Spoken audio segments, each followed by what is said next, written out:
Head over to search and type in registry editor. Click on it and then click on yes. Once we're on it, we're going to expand HK local machine. Then we're going to expand software. Then we're going to scroll down and expand Microsoft.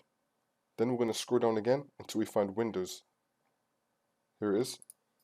Once we find Windows, we want to expand it, and then we want to right click on Windows and then click on New, then click on Key. Then we're going to type in Windows Update and click on Enter. Once we make the Windows Update folder, we're going to right click on it and then click on New, then click on Key. Then we're going to rename the key as AU and click on Enter. Once the AU folder has been made, we're going to head over to search and type in System Information. Click on it. And next to System Type, it will tell us which operating system version that we're using. So I'm using 64-bit. You might be using 32-bit. No matter which one you're using, you're going to take a note of this. So we're going to close this out now. Then we're going to right click on AU and then click on New. And then you want to choose either D-word 32-bit value or Q-word 32-bit value. So for me, I'm going to choose the second one, 64-bit value. Once this file has been created, we're going to right click on it and then click on rename.